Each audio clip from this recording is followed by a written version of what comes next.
O que tem de filho do diabo mercenário atrás de púlpito hoje engravatado, de Bíblia na mão pregando, falando Jesus, Jesus. O que tem hoje é impressionante. Parece que Pedro estava assistindo uma televisão. Impressionante, inigualável essa revelação. Amém. Mateus capítulo 5 diz: Jesus, vendo as multidões, subiu a um monte, assentando-se, os seus discípulos aproximaram-se dele. Jesus, abrindo a boca, os ensinava, dizendo: Bem-aventurados os pobres em espírito, pois deles é o reino dos céus. Bem-aventurados os que choram, porque serão consolados. Bem-aventurados os humildes, porque herdarão a terra.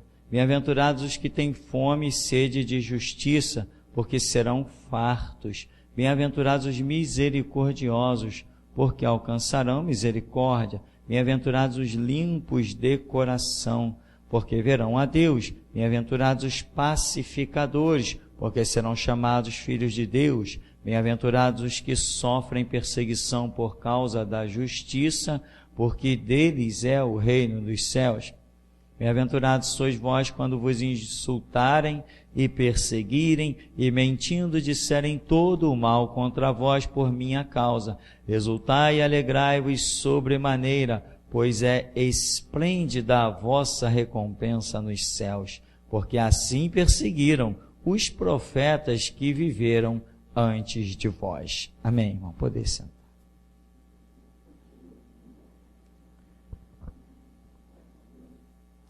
Irmãos, tem uma particularidade que eu acredito está incutida nestas bem-aventuranças. Uma coisa, por exemplo, que está escrito no verso 4, bem-aventurados os que choram, porque serão consolados. Isso é só um detalhe do nosso comentário. Bem-aventurados os que choram. Aí muita gente deve pensar que consolado vai ser aquele que está chorando, porque este que está chorando, ele foi injustiçado, ele foi magoado, ele foi ultrajado, então ele está chorando, então ele vai ser consolado, bem-aventurado. Não, eu penso diferente. O que eu penso? Eu penso que as bem-aventuranças estão relacionadas ao seu relacionamento com o seu próximo. Ocultando o verso 4, diz assim então as demais: bem-aventurados os humildes, porque herdarão a terra. Atitude de humildade é como você se comporta com relação ao seu próximo. Bem-aventurados os misericordiosos, porque alcançarão misericórdia. Atitude de misericórdia é uma atitude sua para com o seu próximo. E assim vai, e tudo, por exemplo, bem-aventurados os pacificadores, porque serão chamados filhos de Deus. Em tudo isso, bem-aventurados os humildes, porque herdarão a terra. Em tudo isso eu vejo que é um estágio de uma pessoa com relação ao seu próximo. Então, quando o verso 4 diz, bem-aventurados os que choram, porque serão consolados, eu não vejo aqui alguém chorando por si mesmo. Eu vejo aqui alguém chorando pelo seu próximo. Porque Jesus nos chamou por causa de nós e morreu a história? Não. Ele nos chamou por causa de nós e do nosso próximo. Chamou Pedro, Tiago, João, enfim, chamou uma gama de discípulos. A história encerrou ali? Não. O que Jesus disse para ele? Ide por todo mundo e pregai o evangelho. Deus os chamou, mas queria que no coração deles estivesse o seu próximo. Então esse sentimento das bem-aventuranças não são sentimentos por si mesmo, são sentimentos pelo seu próximo. Bem-aventurado que tem fome e sede de justiça. eu não estou sendo injustiçado com nada, eu poderia dizer então o quê? Isso aqui não é para mim. Mas quando eu olho um mundo de injustiça, isso se torna para mim? Se isso se tornar para mim, aí eu estou incluído aqui. Se não se tornou, né? Que nem aquela velha história. Ah, se fosse comigo. Então eu não tenho fome e sede de justiça. Eu tenho zelo por mim mesmo. Quem tem fome e sede de justiça se preocupa com a injustiça ocorrida na vida dos outros. A igreja do Deus vivo está na terra para lutar contra o reino do diabo. E o reino do diabo não está afligindo a igreja do Deus vivo. O reino do diabo está afligindo os outros. Nós fomos chamados, e a palavra que mais nós mencionamos é ministério. E a palavra ministério significa serviço. Ministério é aquele que serve. Eu sei, bem diferente do que você vê por aí. O cara é pastor, ele está até rodeado de segurança. Onde já se viu isso? Pastor rodeado de segurança. E os membros da igreja do camarada dizem, meu pastor. Outro dia eu disse para um irmão, eu já não sou muito educado não, sabe? Ainda mais quando eu não gosto. Às vezes eu prefiro ser mal educado. Eu acho que as pessoas são mais chocadas quando nós somos bem ignorantes. Esse negócio de falar direto, amigo, senta-te aqui que eu quero prosear contigo, vamos confabular e equacionar os fatos, isso aí já era, meu irmão. O camarada depois vai sair dali dizendo que você é um sábio, que usa cada palavra, e ele nem entendeu. Às vezes tem que ser grosso mesmo, pesado de boca, pesado de língua. Aí as pessoas vão dizer assim, mas esses homens indoutos, pescadores, pesado de boca, pesado de língua, como eles falam essas coisas? Eles andaram com Jesus. Então a diferença é andar com Jesus, meu. E deixa ele usar a tua boca como se usasse a boca de uma mula. Uma vez um camarada chega para mim, não, porque o meu pastor é homem de Deus. Eu falei, ô irmão, leva a mão não, você quer que eu mande você tomar vergonha na cara? O teu pastor anda com segurança e tu vem dizer que ele é homem de Deus? Desde quando quem confia em Deus precisa de revólver ou de segurança? Teu pastor por acaso é o Pelé? Teu pastor por acaso é Roberto Carlos? É Michael Jackson para andar com segurança? Homem de Deus tem que andar com a segurança dos anjos de Deus. Os anjos do Senhor acampam-se ao redor dos que o temem e os livra. Cadê que teu pastor é um homem de Deus se ele anda com segurança, com revólver? Mas jeito. Aí se fazem meu inimigo. Ao invés de ajoelhar e beijar os meus pés, que eu estou mostrando a verdade pro cara, se torna meu inimigo. Pouco importa, João Batista também não fez amigos, né? Nem Jesus não fez muitos amigos. Jesus até hoje é o camarada que mais inimigos faz. Porque a verdade, meu irmão, é uma porta que não é estreita, ela é estreitíssima. E você entra, e cada passo que você dá, ela vai que nem um funil. Para você passar do outro lado, irmão, acredita, tua carne vai ficar nas paredes. Verdade não é para qualquer um não, meu irmão. Verdade não se acha em qualquer canto não. A verdade é uma pérola preciosa que está perdida dentro de um grande campo. Você tem que trocar tudo que você tem para conquistar aquele campo. E depois de conquistar o campo, vai ter que cavar para encontrar a pérola. Então, isso são as bem-aventuranças. É quando você está preocupado com os demais. Muita gente quer ministério para ser servido.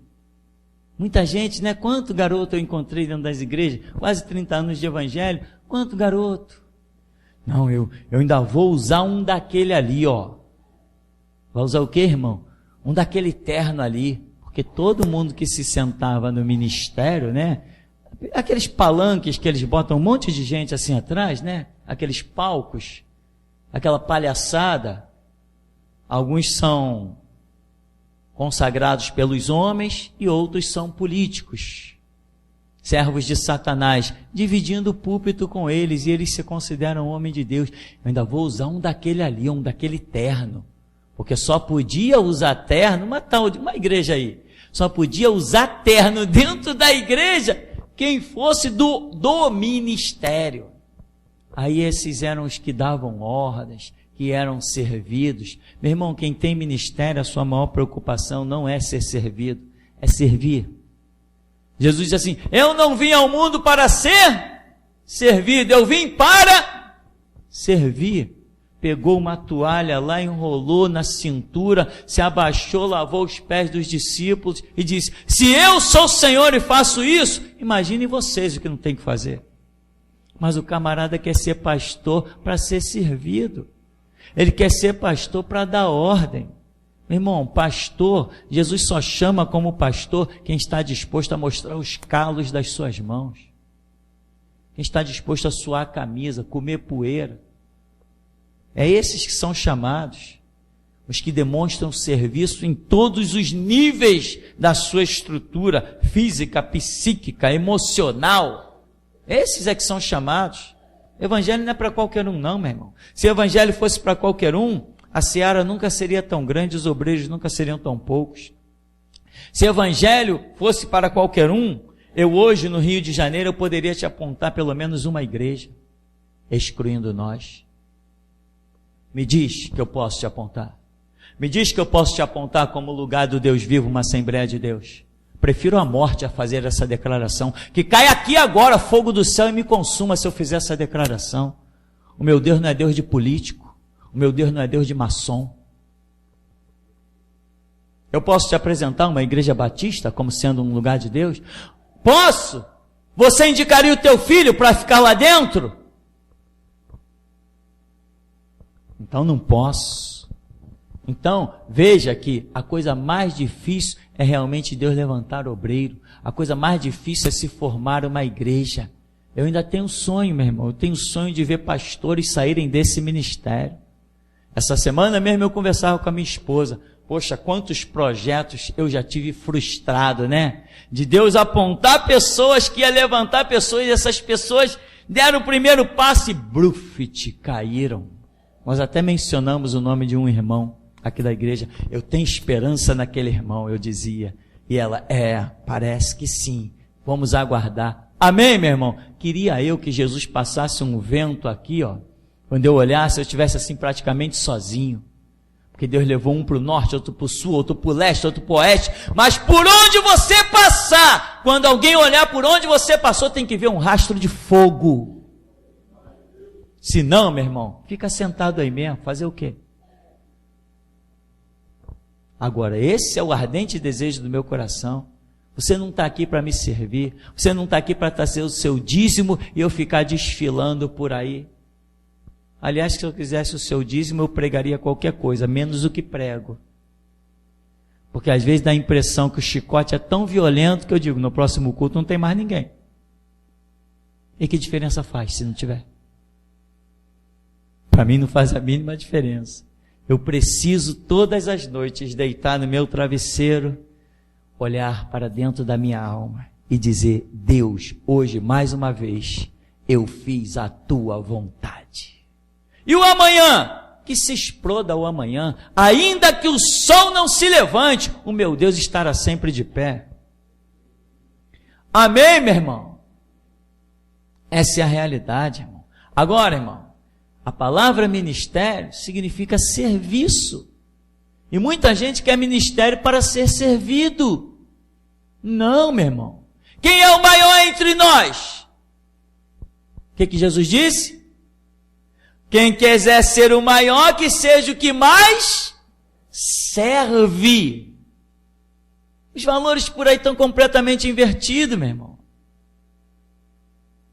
Chega ao ponto absurdo, inescrupuloso, de pessoas às vezes estarem numa situação e quando vai se apresentar para alguém, esse aqui é meu amigo, esse aqui é o fulano, tá?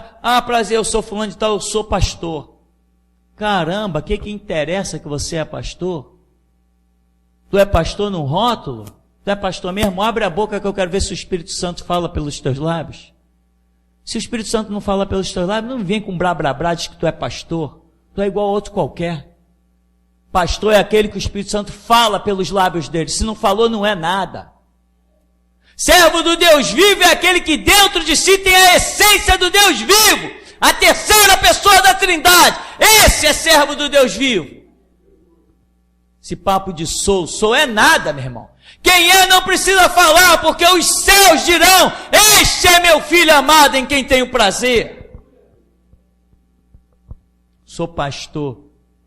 De vez em quando eu me surpreendo com uns desses. Às vezes um irmão que me conhece: pastor Tupirani, vem cá, quero te apresentar aqui o irmão. Quando apresento o irmão, eu sou, prazer, eu sou fulano de tal, eu sou diácono. Eu quero ver se lá no céu Jesus vai tocar a trombeta e dizer: se apresentem os diáconos. Mas eu imagino que lá no inferno o diabo vai dizer assim: é hoje, venham a mim os diáconos. Lá no céu não tem diácono, meu irmão. Lá no céu não tem pastor. Lá no céu só tem servo do Deus vivo. Então, irmão, Deus chama. Vou dizer uma coisa para você: todos nós já nascemos com o chamado de Deus. Quem foi aquele? Jeremias, né? Jeremias, antes que te formasse no ventre, te conheci. Antes que saísses da madre, te consagrei, e as nações te dei por profeta. Irmão, presta atenção no que eu vou te dizer. Quando Deus te criou, Ele já estava te criando para o serviço dEle. Então, quando Ele te criou, você já nasceu com todos os atributos de que Ele precisa para te usar como um instrumento na terra dos mortais. Você já nasceu pronto. Você já nasceu dentro de si com um conceito ético, com um conceito moral. Você já nasceu com isso. Ou você precisava estar na igreja para alguém te dizer o que é certo e o que é errado? Ora, faça-me o favor.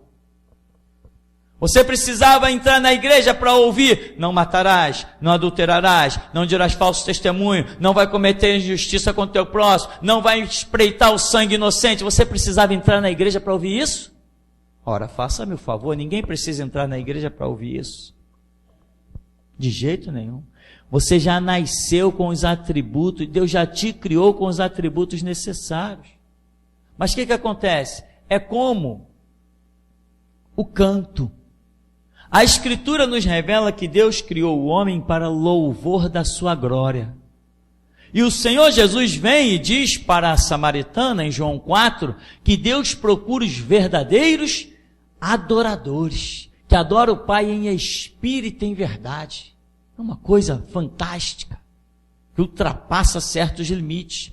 Deus já nos criou com a aptidão de louvar, de engrandecer, tanto no nosso íntimo quanto na nossa expressão, com garganta. Porque diz lá no Antigo Testamento que quando Israel se reunia para louvar a Deus, era tão tremendo que a terra tremia. E os povos das nações vizinhas sentiam a terra tremer e sentiam emanar uma radiação espiritual de unção e poder de Deus que vinha do templo de Israel. E as nações vizinhas diziam o seguinte: o Deus dos hebreus baixou ao arraial deles. Nós já nascemos com atributos para louvar, cantar. Nós não seguimos um instrumento, é o instrumento que nos segue. Quando nós cantamos e jogamos a voz numa tonalidade de dó, ela já tem um caminho para seguir. E isso foi detectado e criou-se os instrumentos, formou-se as notas fundamentado na nossa voz. Não somos nós que cantamos de acordo com a nota musical. É a nota musical que é feita de acordo com o que nós cantamos. Nós já fomos preparados para Deus para isso, para louvor da sua glória. Só que todo mundo canta? Todo mundo pode cantar, todo mundo pode adorar.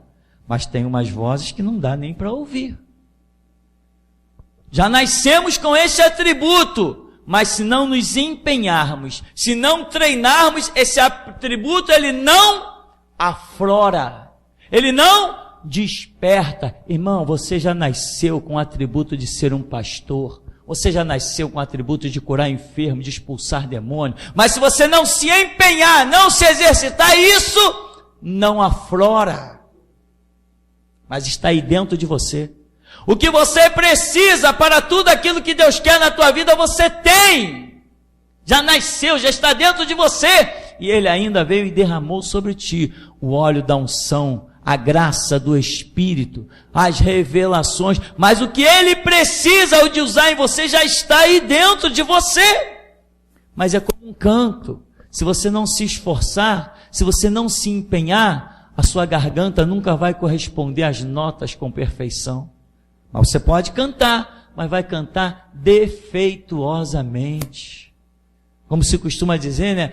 Parece um gato miando quando a gente brinca, né? Porque a pessoa, está desafinado, está fora do tom, essas expressões. Agora, vê uma pessoa que treina ali uma aula de canto 6 meses, 1 ano. Deixa ele abrir a boca. Diz que ele está desafinado.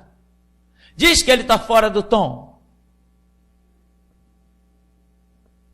Mas o atributo do canto já nasceu dentro dele, porque como ser humano nós fomos criados para louvor e glória do Deus vivo. Você já nasceu, meu irmão, com a habilidade de tocar um violão. Você já nasceu com a habilidade de tocar uma bateria, tocar um teclado. Você já nasceu com isso. Agora,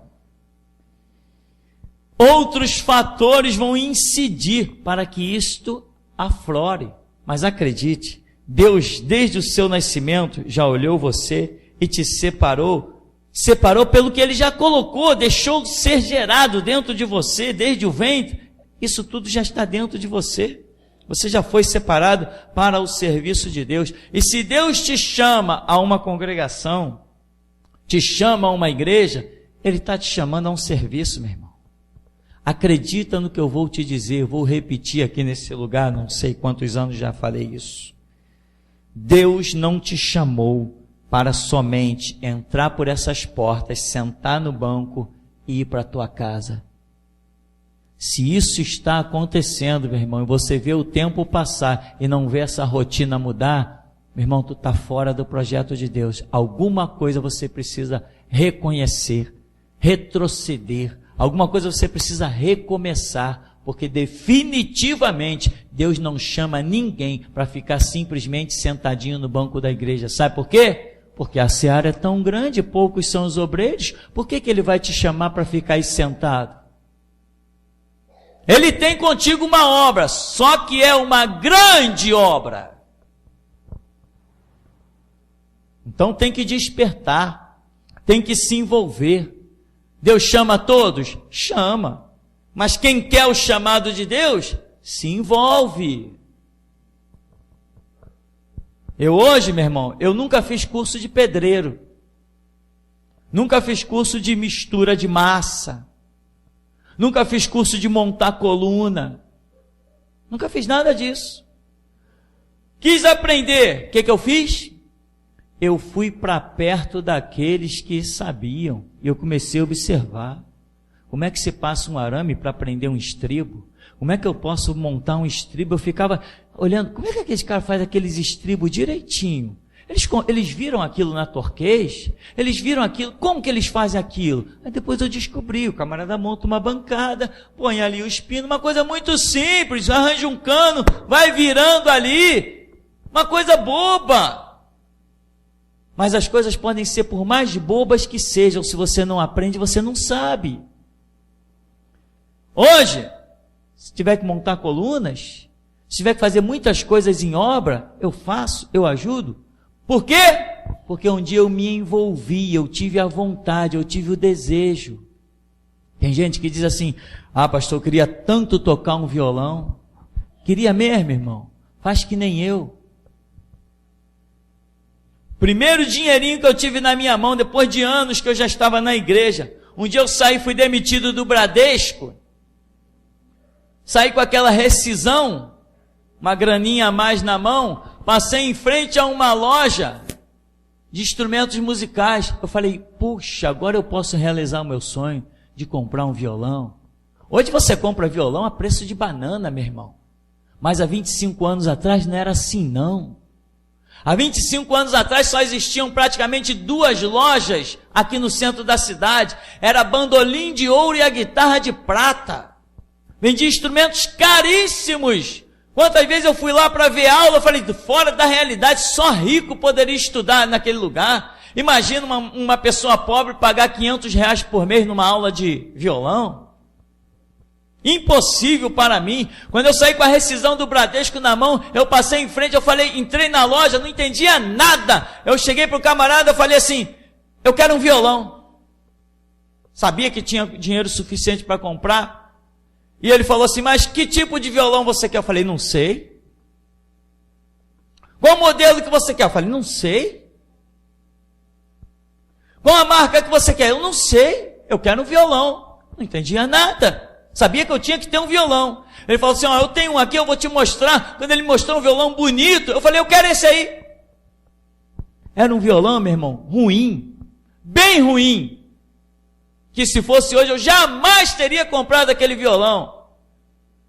O violão era tão ruim, que às vezes eu achava que o defeito era meu, de fazer as notas, e o defeito era do violão. Mas eu sabia que eu precisava me envolver.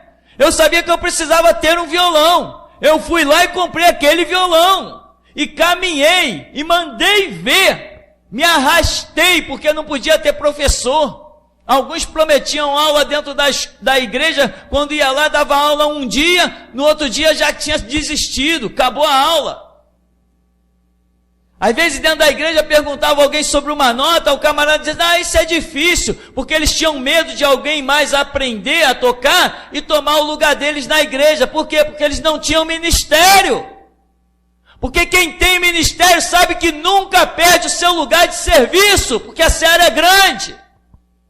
Mas eles não tinham ministério. Hoje, nem tocar eles não tocam. E eu estou aqui ministrando louvor ao Deus vivo. Faço composições, gravo no estúdio, lanço músicas pela internet, revoluciono o mundo. E uma das minhas músicas hoje é motivo de processo lá no judiciário. Eu distanciei deles anos-luz. Eles hoje se arrastam com rótulo de cristão. E eu revoluciono a igreja do Deus vivo. Mas eu me envolvi. Não dava para se envolver na igreja. Não dava para se envolver na igreja. Um monte de gente ignorante, que não ensinavam uma nota.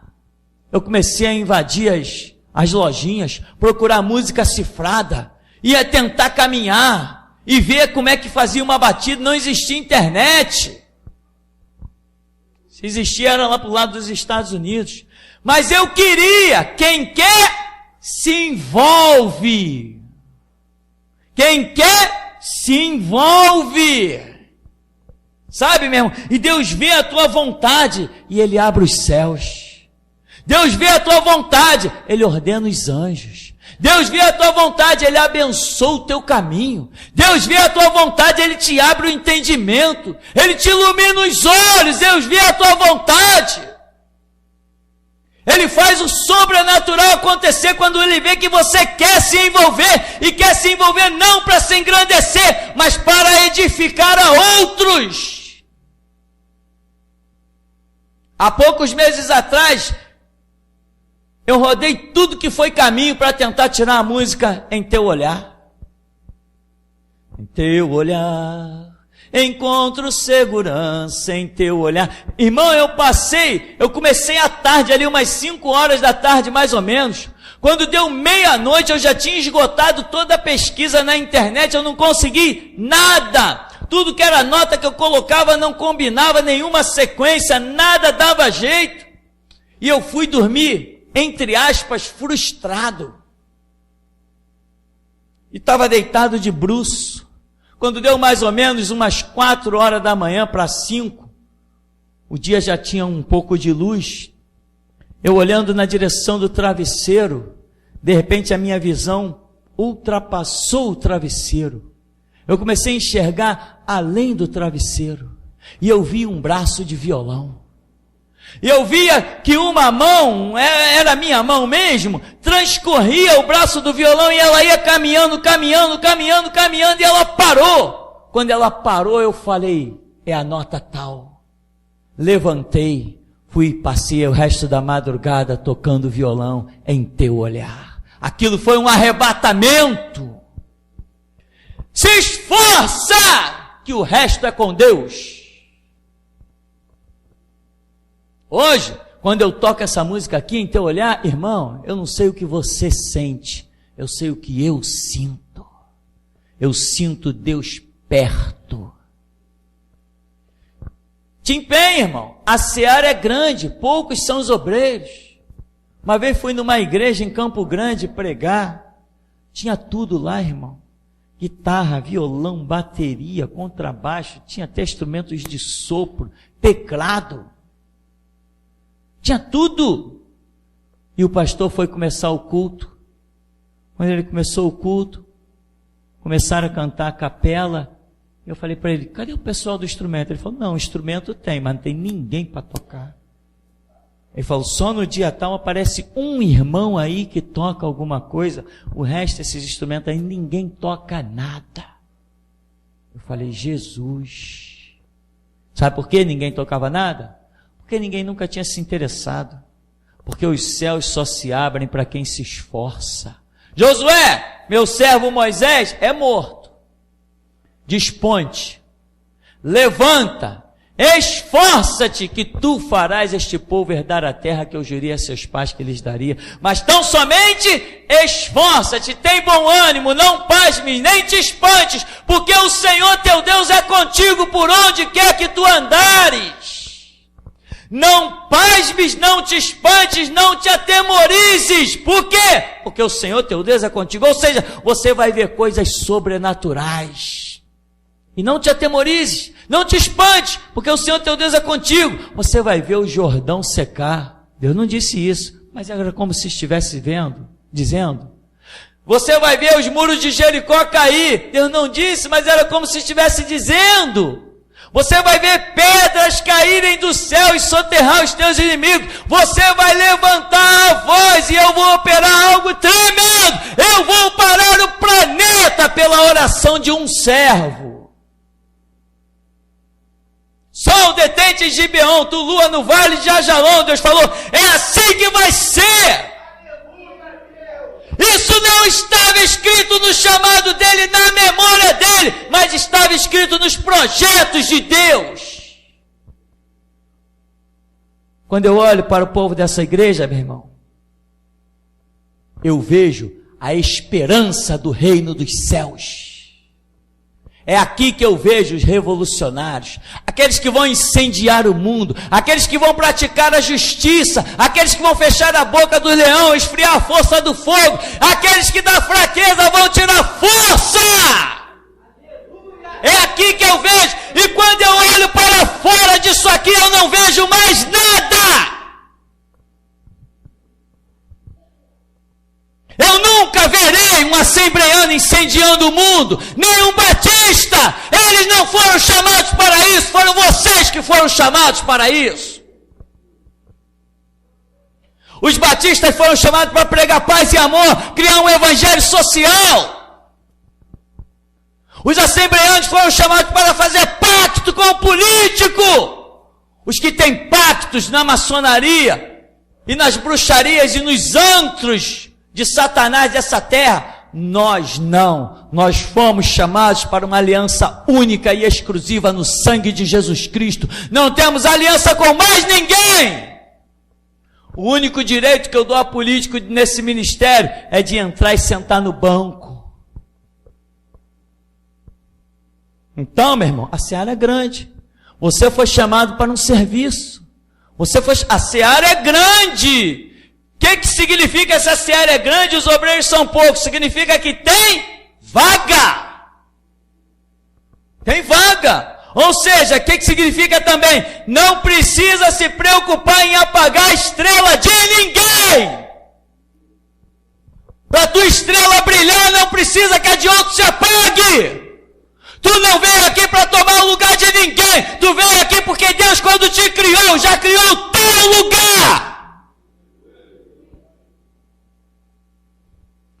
O que você sabe, pode ensinar, pode passar. Tu ralou, tu deixou o couro na estrada para aprender alguma coisa. Não te preocupe com isso, foi Deus que te capacitou na tua via dolorosa.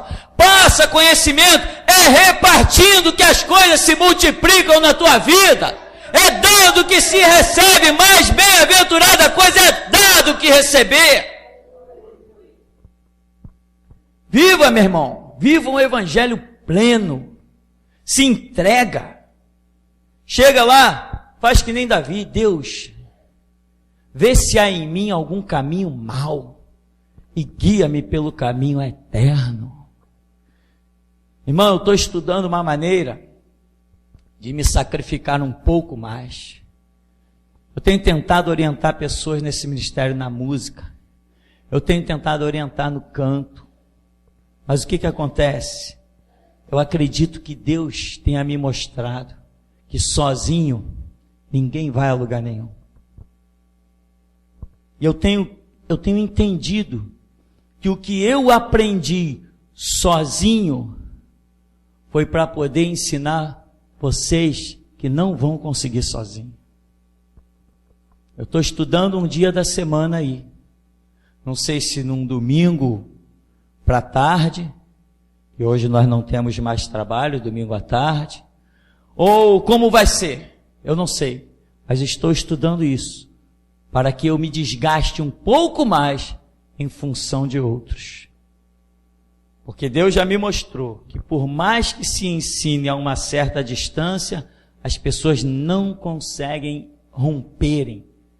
Então eu estou entendendo dessa maneira, estou estudando uma maneira de me desgastar um pouco mais a serviço, porque Jesus falou, ministério é serviço. Aquele que quer ser o maior, né? Esse maior é entre aspas, que seja o que mais serve. Então é isso que nós estamos examinando, e a qualquer momento nós vamos estar passando a oportunidade. Então, meu irmão, o chamado, os atributos de Deus já estão aí dentro de você.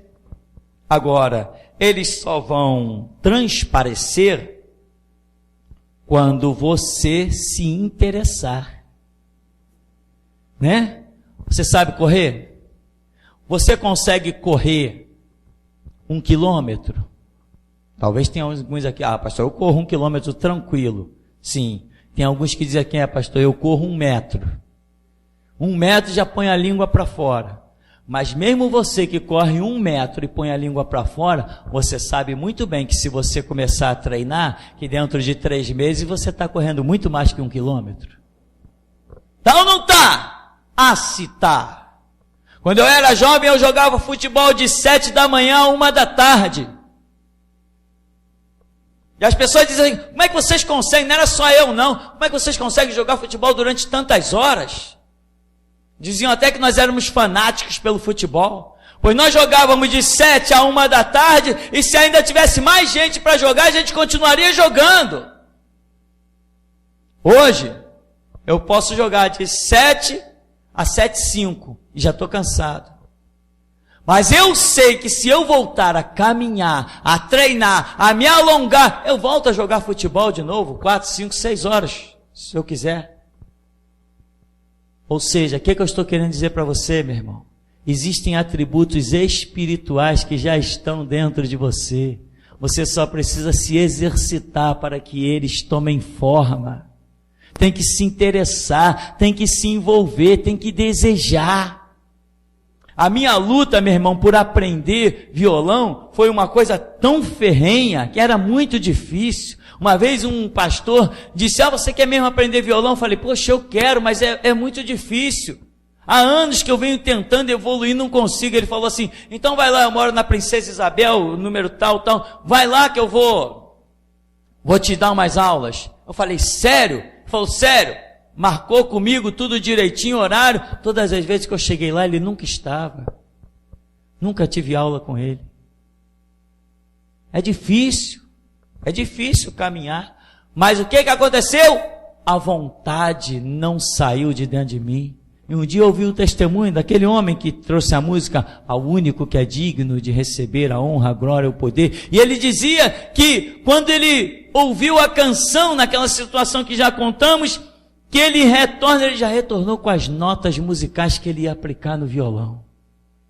E eu falei, Jesus, então o Senhor pode até ensinar alguém a tocar violão? Eu comecei a orar, Deus me ensina, Deus me ensina, Deus me ensina. Irmão, hoje eu sei alguma coisa, não é tantas coisas, mas o que eu sei, uma coisa eu posso dizer, aprendi com a graça de Deus. Ele capacita, Ele opera além do que pedimos ou pensamos, Ele é o Deus vivo, o Deus tremendo. Então, meu irmãozão, está aí à sua disposição, está aí, o que você deseja já está dentro de você, se é porque é para glorificar a Deus. Se você deseja coisas que são para o teu próprio engrandecimento, isso não foi Deus que pôs dentro de você. Isso foi o inimigo que foi lá durante a noite e semeou o joio no meio do trigo. Agora, se o que você pretende são coisas que vão glorificar o nome de Deus, isso foi o próprio Deus que plantou dentro de você. Deixa despertar, se envolve. Paga o preço. Eu saía daqui de Copacabana, cheguei a fazer isso 3 vezes. Saía daqui para ir em Copacabana, saía daqui 8 horas da noite para ir a Copacabana pegando ônibus. Ia até a Central do Brasil pegar ônibus para Copacabana, porque o camarada disse que ia me dar aula. Eu fui lá 3 vezes, depois desisti. A minha vontade era essa, era tanta. É com vontade que as coisas acontecem, irmão. O empenho, dedicação. A seara é grande. E quantas vezes eu orei dizendo para Jesus, Senhor, aqui está escrito que a seara é grande e poucos são os obreiros. Então, certamente, nessa seara, a minha vaga está me esperando. Irmão, a tua vaga está te esperando. Tem vaga de pessoas para gravarem CDs para glorificar a Deus. Tem vaga de pessoas para chegarem aqui e entregar sua voz para louvar e engrandecer a Deus. Tem vaga de pessoas para tocar instrumentos e glorificar a Deus. Tem vaga na seara para Deus usar a tua boca, libertar os cativos, restaurar os oprimidos, libertar aqueles que estão acorrentados, abrir vista aos cegos, apregoar o ano aceitável do Senhor e o dia da vingança do nosso Deus. Tem vaga para a tua voz ser empregada nessa seara. Isso já foi criado dentro de você. Agora, só falta você realmente deixar isto aflorar. Amém, meu irmão? Então, bem-aventurados os pobres em espírito, pois deles é o reino dos céus. Amém, meu irmãozão? Então, que você possa realmente atentar para essas bem-aventuranças e entender que isso são coisas, dentre tantas que comentamos, coisas que Deus já criou, colocou dentro de você. Agora, elas só surgirão, somente aflorarão, mediante o seu próprio interesse de vê-las concretizadas. Se empenha, se envolve, porque muitos vão desistir, vão reconhecer o valor das coisas, mas as dificuldades o farão parar. Irmão, não pare diante das dificuldades. Pare somente diante quando você não tiver força nenhuma. Veio correndo, não deu, vai andando, não deu, vai rolando, não, vai se arrastando. Quando Deus olhar que você empreendeu todas as tuas forças e não conseguiu, aí você vai saber o que o Senhor disse assim, ó. Eu te ajudo, eu te sustento com a destra da minha justiça. Mas primeiro tem que entrar o teu empenho, o teu esforço. Amém? Até aqui nos tem ajudado, Senhor.